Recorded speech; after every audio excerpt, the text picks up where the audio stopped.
அனைவருக்கும் வணக்கம். தோட்ட தொழிலாளர்களின் சம்பள உயர்வு தொடர்பான கோரிக்கைகள் பல்வேறு காலகட்டங்களில் முன்வைக்கப்பட்டு வந்தாலும் அவை தற்போது போராட்டங்களாக உருப்பெற்றுள்ளன.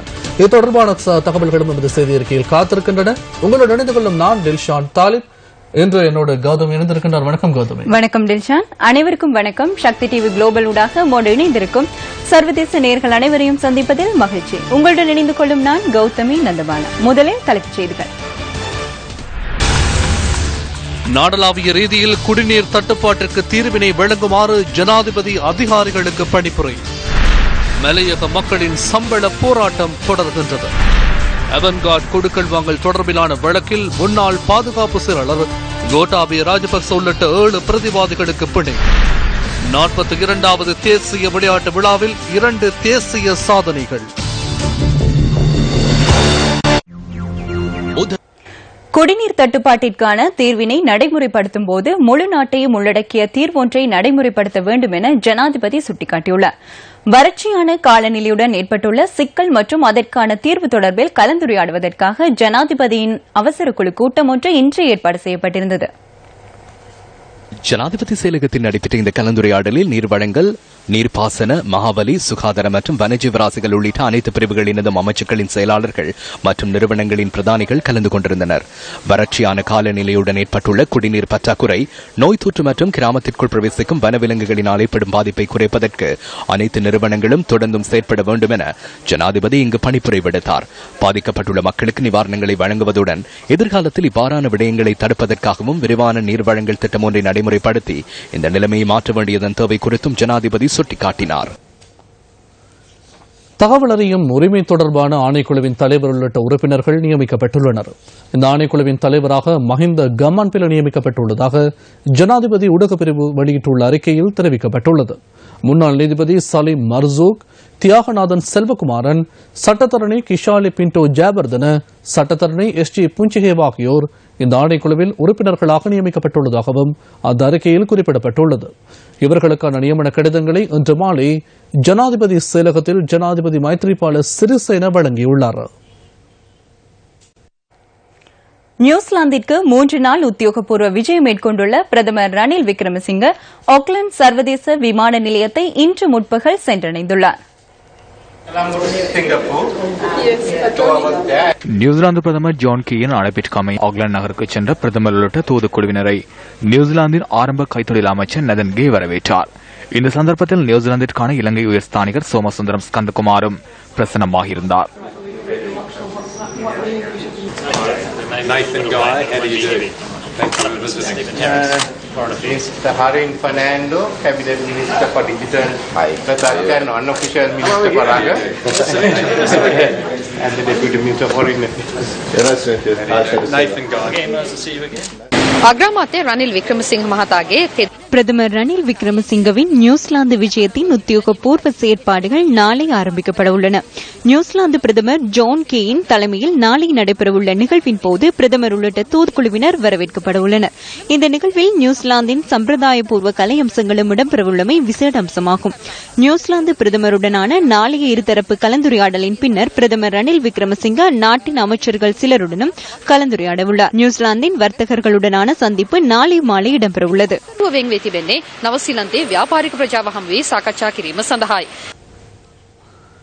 அட்டை கடிகளுக்கும் வாழ்க்கை செலவுக்கும் மத்தியில் தோட்ட தொழிலாளர்கள் பல்வேறு சிரமங்களுக்கு மத்தியில் தம் வாழ்க்கையை முன்னெடுத்துச் செல்கின்றனர்.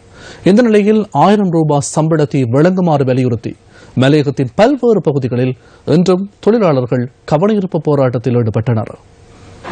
சம்பள உயர்வினை கோரி ஹட்டன் கொட்டக்கலை நகரில் கவனஈர்ப்பு போராட்டம் முன்னெடுக்கப்பட்டது. செல்வகந்த தோட்டம், கல்வந்துர தோட்டம் உள்ளிட்ட சுமார் 10 தோட்டங்களைச் சேர்ந்த 1500க்கும் அதிகமான தோட்ட தொழிலாளர்கள் இந்த கவனஈர்ப்பு போராட்டத்தில் கலந்து கொண்டிருந்தனர்.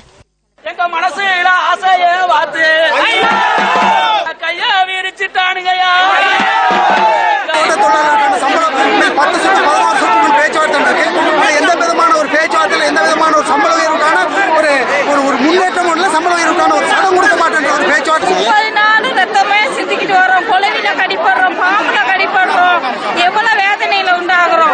எங்களுக்கு ஏன் இந்த சம்பளத்துக்கு ஒரு முடிவு கட்ட மாட்டேங்க. இதன்போது ஹட்டன் நுவரெலியா பிரதான வீதியை மறித்து சுமார் 2 மணி நேரம் போராட்டம் முன்னெடுக்கப்பட்டதாக எமது பிராந்திய செய்தியாளர் குறிப்பிட்டார். இதேவேளை ஹட்டன் மல்லியப்பூ சந்தியை மறித்து கவனீர்ப்பு போராட்டம் முன்னெடுக்கப்பட்டது. தமது சம்பளத்தினை 1000 ரூபாவாக உயர்த்துமாறு ஆர்ப்பாட்டக்காரர்களினால் கோஷங்கள் எழுப்பப்பட்டன. சம்பளத்தை ஒழுங்கான முறையில பெற்றுக் கொடுத்தால் நாங்கள் ஏன் இப்படி போராடுறோம்? பங்களாவில இருக்கையோ நாங்கள் ஆபீஸ்ல வந்து கணக்கு முடிக்கையோ நாங்கள் கேட்க இல்ல.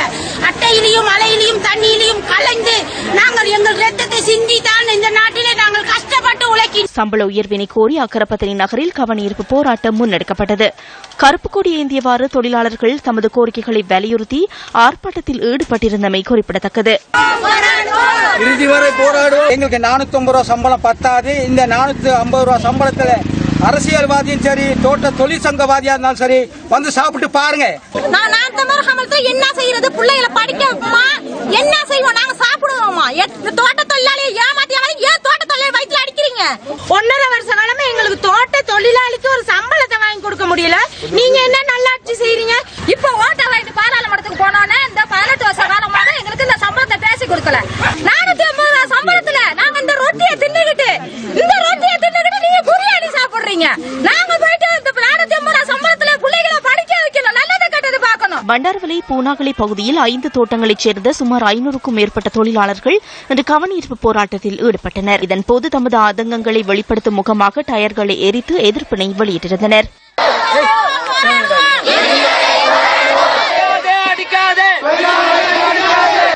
அரசியல்ல இருக்கிறவங்க பிள்ளைங்க தான் டாக்டர் ஆகணும், இன்ஜினியர் ஆகணும், எல்லா தொழிலுக்கும் பெரிய தொழில் வேலை செய்யணும், சேர் வேலை செய்யணும், எல்லாம் செய்யணும். எங்கோட்டு வாக்க வாங்கிட்டு போயிட்டு நீங்க நல்ல பதவியில உட்காந்துருக்கீங்க. நாங்க வாக்க கொடுத்துட்டு வந்து நாங்க எங்க பிள்ளைகளை படிக்க வைக்க முடியாம நாங்க கஷ்டப்படுறோம். ஏன் எங்ககிட்ட வந்து எல்லாரும் கும்பிட்டு ஓட்ட கேக்குறீங்க? சம்பள கேக்கையில மட்டும் ஏன் மறைமுகமா போறீங்க? பிள்ளைகளுக்கு 600 ரூபாய் சம்பளம் கேக்குது. எங்களுக்கு 600 ரூபாயில பிள்ளைகளை படிக்க வைக்கிறதா? இல்ல நாங்க பயணம் போறதா, கல்யாணத்துக்கு போறதா, எங்களுக்கு துணி வாங்கி கட்டுறதா, என்னத்த செய்யறதா, அரிசி வாங்கி திங்கிறதா? கண்டி பன்வில பகுதியில் சம்பள உயர்வினை கோரி மௌசாகலை தொழிற்சாலை ஊடாக ஆரம்பித்த பேரணி மதுள்கள ஊடாக உணநகையை சென்றடைந்தது. 7 தோட்டங்களைச் சேர்ந்த சுமார் 500க்கும் மேற்பட்ட தொழிலாளர்கள் பங்கு பெற்றிருந்தனர்.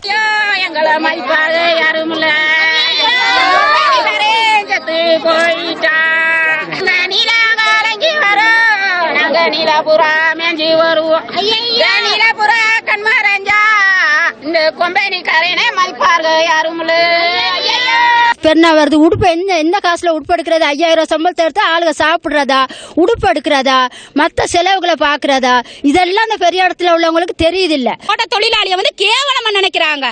எந்த ஸ்டாஃப் சரி, எந்த தொழிற்சங்கம் சரி, தோட்ட தொழிலாளியை வச்சு சம்பாதிக்கிறாங்க தான் பாக்குறாங்க ஒழிஞ்சு மற்றபடி தோட்ட தொழிலாளி நல்ல நன்மை கொண்டு வரங்கிற ஒரு ஆதாரமே ஒண்ணும் இல்ல. தோட்ட தொழிலாளர்களின் சம்பள உயர்வு தொடர்பில் 10 சுற்று பேச்சுவார்த்தைகள் இடம்பெற்று எவ்வித தீர்வும் எட்டப்படாத நிலையில் தொழிலாளர்களின் சம்பள உயர்வினை வலியுறுத்தி மலையகம் முழுவதும் ஆர்ப்பாட்டங்கள் வலுப்பெற்றுள்ளன.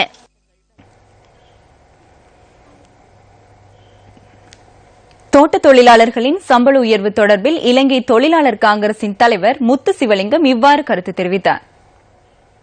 அவர்களால் இதற்கு பிறகு இன்றைய வாங்கும் சம்பளத்தில் தனது குடும்பத்தை நடத்த முடியாதுங்கிற தீர்வுக்கு வந்திருக்கிறார்கள். அதான் உண்மையும் தொழிலாளர் சம்மேளனத்துக்கும் தோட்டத்துறை மாணவர்களுக்கும் இந்த சந்தர்ப்பத்தை நல்லா பயன்படுத்தி அவர்கள் உடனடியாக இந்த பேச்சுவார்த்தைகளில் ஈடுபட்டு நாங்கள் கேட்கும் சம்பள உயர்வை கட்டாயம் கொடுக்கக்கூடிய சூழ்நிலை ஏற்பட்டிருக்க அரசாங்கமும் இதை சிறிது தலையிட வேண்டும்.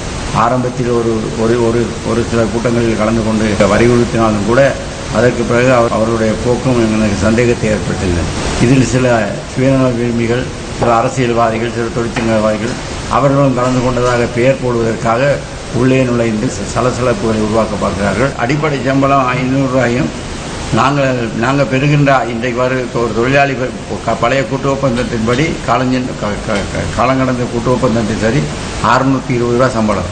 ஆகவே இவர்களை பொறுத்த மட்டும் 500 ரூபா அடிப்படை சம்பளமும் மேல் கொடுப்பனவாக 120 ரூபாயும் அதற்கு மேல் எடுக்கும் கொழுந்து ராத்தலுக்கு 25 ரூபாயும் கொடுக்கிறவங்க.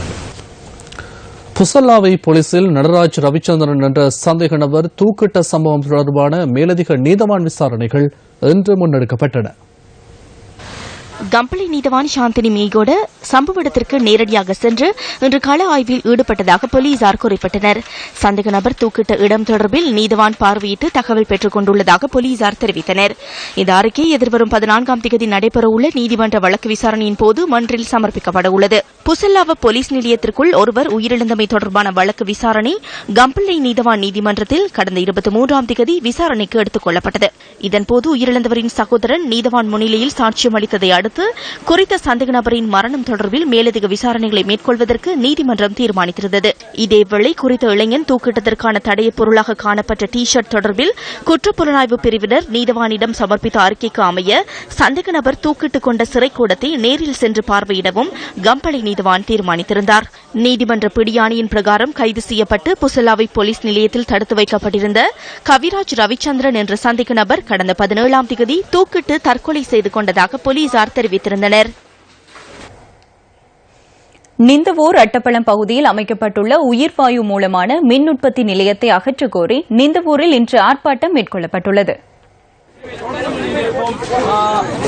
அம்பாறை நிந்தவூர் அட்டப்பழம் பகுதியில் 2013ஆம் ஆண்டு அனல் மின் நிலைய செயற்பாடுகள் ஆரம்பிக்கப்பட்டன. இந்த அனல் மின் நிலையத்தினால் அம்பாறை காரைத்தீவு கிராமத்துக்கு மின்சாரம் விநியோகிக்கப்பட்டு வருகின்றது. ஆர்ப்பாட்டத்தின் போது மின்சார நிலையத்தினை அகற்றக் கோரி கையெழுத்து வேட்டையும் இடம்பெற்றது. இந்த மின் நிலையத்திலிருந்து வெளியேறும் புகை மற்றும் கழிவுகளினால் தாம் பல்வேறு நோய் தொற்றுகளுக்குள்ளாகுவதாகவும் ஆர்ப்பாட்டத்தில் ஈடுபட்டவர்கள் சுட்டிக்காட்டினர். எங்கள் மக்கள் கடும் கஷ்டத்துக்கு மேல் இருக்கு.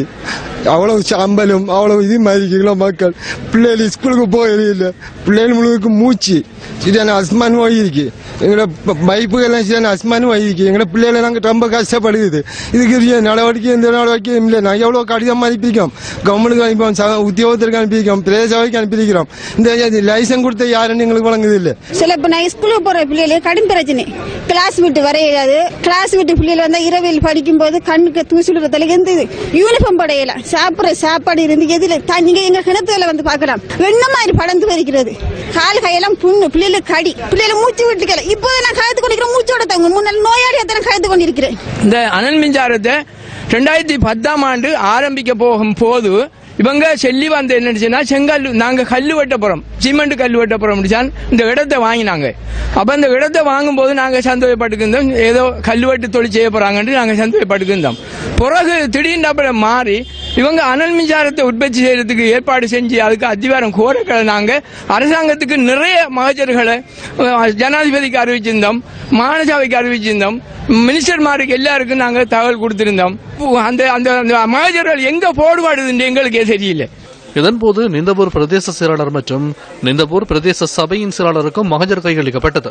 உடனடியாக எமது அரசாங்க அதிபர் உள்ளூராட்சி உதவி ஆணையாளர் அவர்களுடன் இணைந்து ஒரு உயர் தொழில்நுட்ப அங்கத்தவர்களை கொண்ட ஒரு குழுவை அமைத்து 2 வாரங்களுக்குள் அந்த அறிக்கையை சமர்ப்பிக்கும்படி கூறியிருக்கின்றார். அந்த தொழில்நுட்ப அறிக்கையின் பிரகாரம் எதிர்காலத்தில் பொருத்தமான நடவடிக்கை எடுப்பதாக உறுதியளிக்கப்பட்டிருக்கின்றது. மன்னார் முசலி பிரதேச செயலாளர் பிரிவுக்கான அபிவிருத்தி குழு கூட்டம் இன்று நடைபெற்றது. இணைத் தலைவர்களான அமைச்சர் ரிஷாட் பதியுதீன், பாராளுமன்ற உறுப்பினர்களான சார்ல்ஸ் நிர்மலநாதன், கே மஸ்தான் ஆகியோரின் தலைமையில் இன்றைய அபிவிருத்தி குழு கூட்டம் இடம்பெற்றது.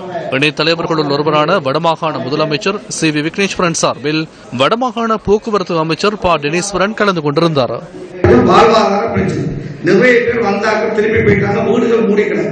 தயவு செய்து வீடுகளில் இருக்காததுக்கு காரணம் என்னன்னு அடையாளப்படுத்தி டிஎஸ் அந்த விஷயத்தால ஒவ்வொரு ஃபேமிலியையும் கூப்பிட்டு கதைச்சு இடிக்கட்டும். இல்லையா அவங்கள ஊர்ல உள்ள வீடு இல்லாதாக்களை கொடுக்க சொல்லும். அல்லது காரணம் இருந்தா என்ன காரணம், கல்வியா, பொருளாதாரமா அல்லது வாழ்வாதாரமா, அந்த ஏற்பாடை செய்து கொடுக்கக்கூடிய ஏற்பாடுகளை செய்யும். இன்றைக்கு கூட்டத்தை பாருங்க, மைக் செட்டிங் இல்லை, எவ்வளவு பிற சரி டிஎஸ் இல்ல, ஏடிஎஸ் இல்ல, சம்பந்தப்பட்ட நிர்வாகம் யாருமே இந்த அதாவது பிரதேச செயலகம் எப்படி செயல்படுறங்கிறதே பெரிய பிரச்சனையா இருக்குது. இந்த முசலி பிரதேச சபையிலிருந்தும் மணல் வந்து அதுகள் தற்பொழுது மன்னார் மாவட்டம் ஒரு சிலர் மட்டும்தான் அந்த மண்ணை இல்ல இது சம்பந்தமா கேட்டேன். தர்ணாரியில விளக்கம் அதான் நிறைய பேருக்கு பிரச்சனை இந்த இவருக்கு பிரச்சனை, எங்களுக்கு பிரச்சனை ஒண்ணும் இல்லை. எங்களுக்கு வீடு கட்ட ஜிஎஸ் தான் விட மாட்டேங்க. 1.5 வருஷம் ஜிஎஸ் இல்லையா சரி, அந்த காணியை கொடுக்க சொல்லுவோம். டிஎஸ் காணியை கொடுக்க சொல்லி தருவாங்க. போக நீங்க அடுத்தது உங்களுக்கு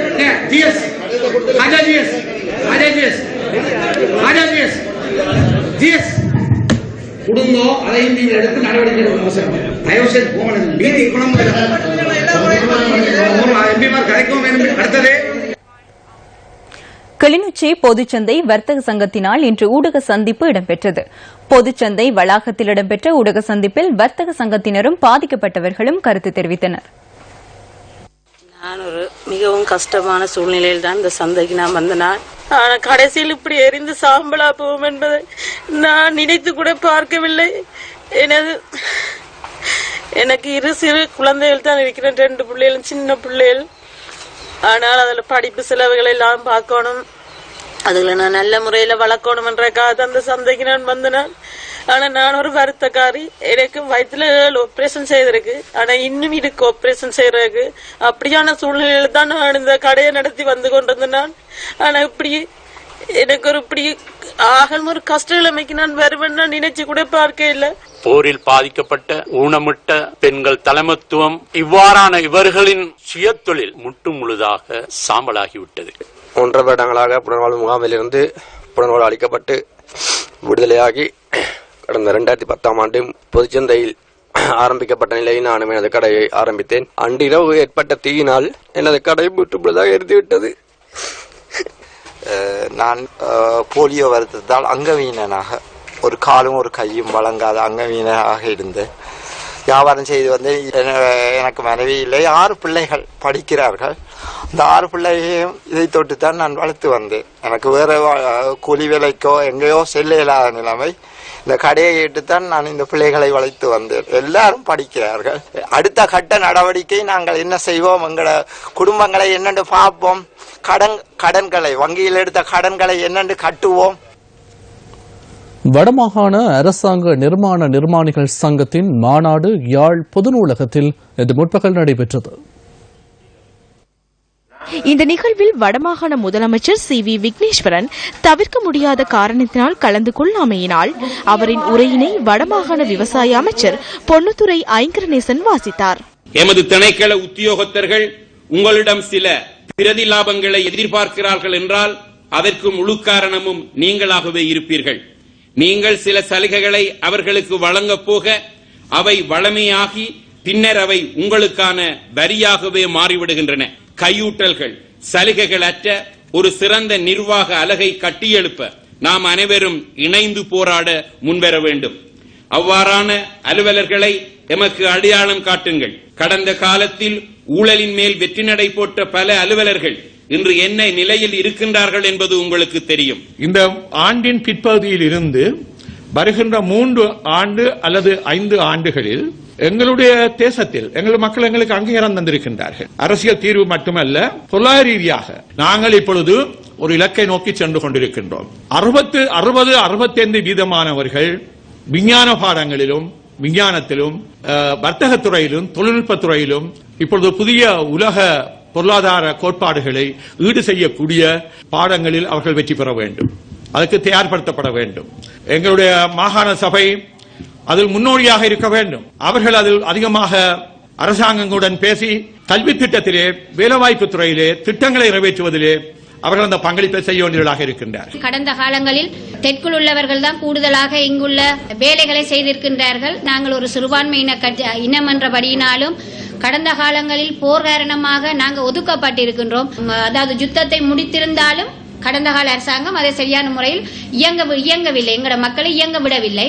ஆனால் இன்று நல்லாட்சி அரசாங்கம் வந்திருக்கின்றது. அவர்கள் இன்று எங்களை செய்வதற்கு தெற்குள் உள்ள தீய சக்திகள் அனுமதிக்கிறார்கள் இல்லை. ஏனென்று சொன்னால் இதுகள் இவற்றை எல்லாத்த வளங்களையும் வழங்கினால் அங்குள்ள அரசாங்கத்தில் உள்ள பிரச்சனைகள் தீர்ந்துவிடும்.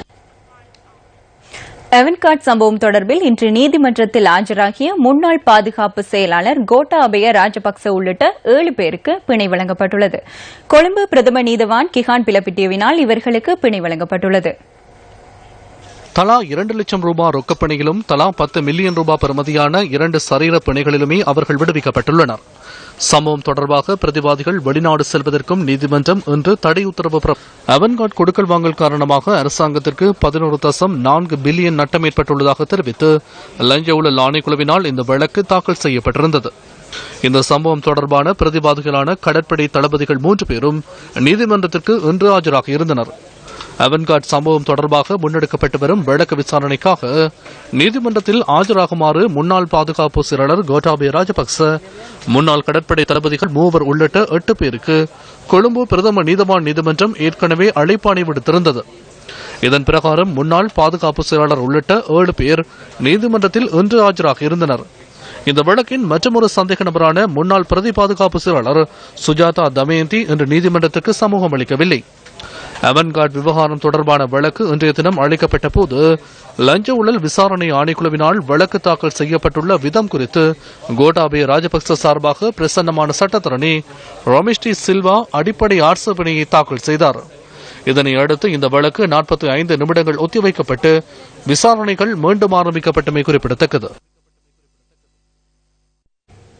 மக்கள் சக்தி 100 நாட்கள் திட்டம் பல பகுதிகளில் மக்களின் புதிய மாற்றத்திற்கு வித்திட்டிருக்கின்றது. மக்கள் சக்தி 100 நாட்கள் திட்டத்தினூடாக உஸ்ஸான கிராமத்திற்கான பாலம் இன்று மக்களிடம் கையளிக்கப்பட்டது.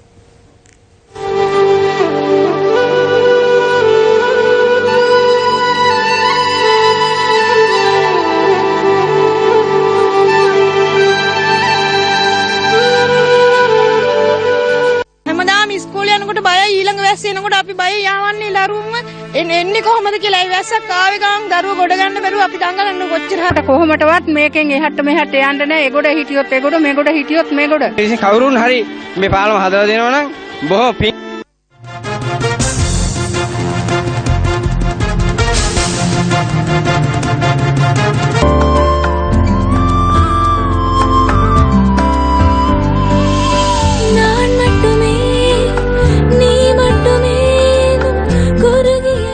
கடந்த 40 வருடங்களாக உஸ்ஸான கிராம மக்கள் பல்வேறு இன்னல்களை அனுபவித்திருந்தனர்.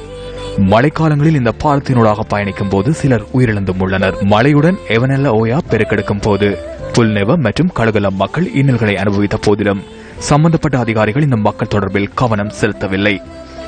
ஆயிரக்கணக்கான மக்களுக்கு நிவாரணம் அளிக்கும் வகையில் மக்கள் சக்தி 100 நாள் திட்டத்தினூடாக நிர்மாணிக்கப்பட்ட கலைவல கழுகல உஸ்ஸான பாலம் இன்றைய தினம் மக்களிடம் கையளிக்கப்பட்டது.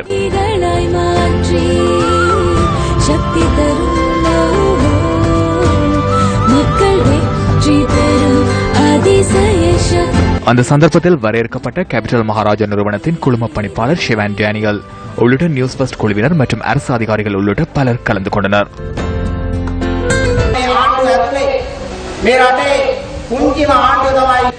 இந்த நாட்டின் சிறிய அரசாங்கமே சிரச ஊடக நிறுவனம் என்பதை நான் கூறிக்கொள்ள விரும்புகின்றேன். 100 நாட்களுக்கு பல்வேறு அபிவிருத்தி செயற்பாடுகளை இந்த நாட்டின் அப்பாவி மக்களுக்காக இவர்கள் முன்னெடுத்துள்ளனர்.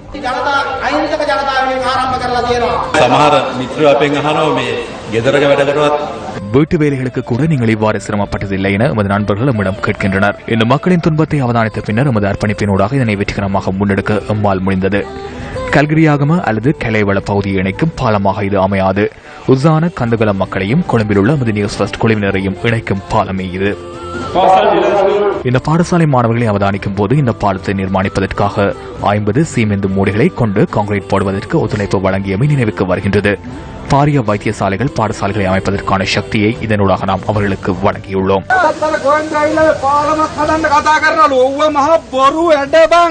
දුක්ඛ නසන දුක අසන දුක නසන සිරද ටීවී ගම්මැද්දෙන් මේ හදලා තියෙන හැබැයි අත மக்கள் சக்தி 100 நாட்கள் திட்டத்தினூடாக முன்னெடுக்கப்படும் மரநடுகை நடவடிக்கையும் இங்கு இடம்பெற்றது. கிராமத்தின் பிரச்சனைகளை கிராமிய தலைவர்களினூடாக நாட்டிற்கு வெளிப்படுத்தும் மக்கள் சக்தி மக்கள் அணியும் இங்கு உருவாக்கம் பெற்றது.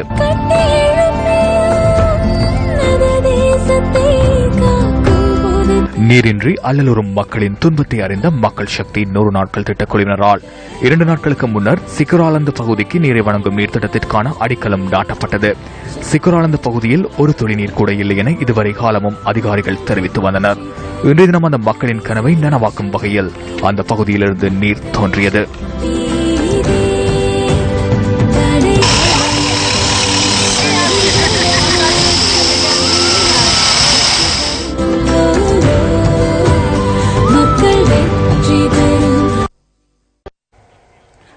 42வது தேசிய விளையாட்டு விழாவை வடமாகாணம் சாதனையுடன் ஆரம்பித்துள்ளது. போட்டிகளின் முதல் நாளான இன்றைய தினம் 2 சாதனைகள் நிலைநாட்டப்பட்டுள்ளன.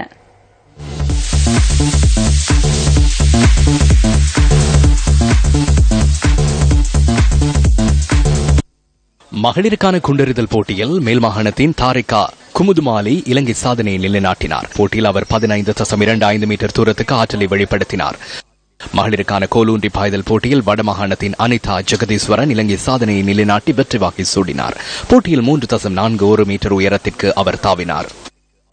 இதுக்கெல்லாம் காரணம் என் கோச் பாஸ்கரன் சார் தான். அவரால் தான் நிறைய ப்ராப்ளம்ஸ் இருந்தாலும் நிறைய ஆக்டிவிட்டிஸ் நடந்தாலும் ப்ராக்டிஸ் பண்ணணும், பிளேஸ் அடிக்கணும்னு சொல்லி தந்ததே சுபாஷ் sir. So thank for the Subaskaran sir, N coach, my coach. நான் இனி யூனிவர்சிட்டி செலக்ட் ஆகியிருக்கேன்.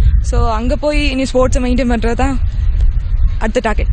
வட மாகாணத்தை அலங்கரித்துக் கொண்டிருக்கும் 42வது தேசிய விளையாட்டு விழாவில் 3ஆம் நாளான நாளைய தினம் பல போட்டிகள் நடைபெற உள்ளன. அதாவது வட மாகாணத்துக்கு நாளைய தினத்திலும் பதக்கங்கள் கிடைப்பதற்கான வாய்ப்பு தற்போதைக்கு உறுதியாகியுள்ளது. மகளிருக்கான கூடைப்பந்தாட்ட இறுதிப் போட்டியில் வடமாகாண அணி வடவேல் மாகாணத்துடன் பல பரீட்சை நடத்த உள்ளது. எனவே அந்த போட்டிகள் தொடர்பான தகவல்களையும் உங்களுக்கு கொண்டு வர நாம் தயாராக இருக்கின்றோம். இணைந்திருங்களுடன் ஸ்போர்ட்ஸ் ஃபெஸ்டுக்காக யாழ்ப்பாணம் துரையப்பா விளையாட்டரங்கிலிருந்து ராஜலிங்கம் திரிஷானோ.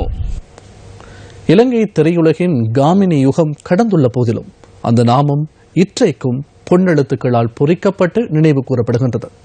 நாட்டின் திரைப்படத்துறையின் திரை சக்கரவர்த்தி என்ற புனைய பெயர் கொண்ட காமினி பொன்சேகா மறைந்து இன்றுடன் 12 ஆண்டுகள் நிறைவடைகின்றன.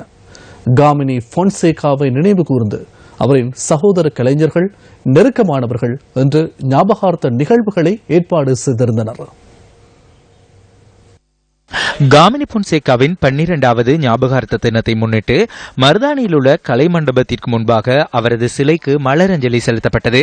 சிங்கள சினிமா மற்றும் நாடகத்துறை மக்கள் மத்தியில் பிரபல்யமடையாத யுகத்தில் சினிமாவில் பிரவேசித்து சகோதர ரசிகர்களை சினிமாவின் பால் ஈர்ப்பதற்கான காமினி பொன்சேகாவின் இயலுமையை இன்றளவிலும் கலைஞர்கள் நினைவு கூறுகின்றனர்.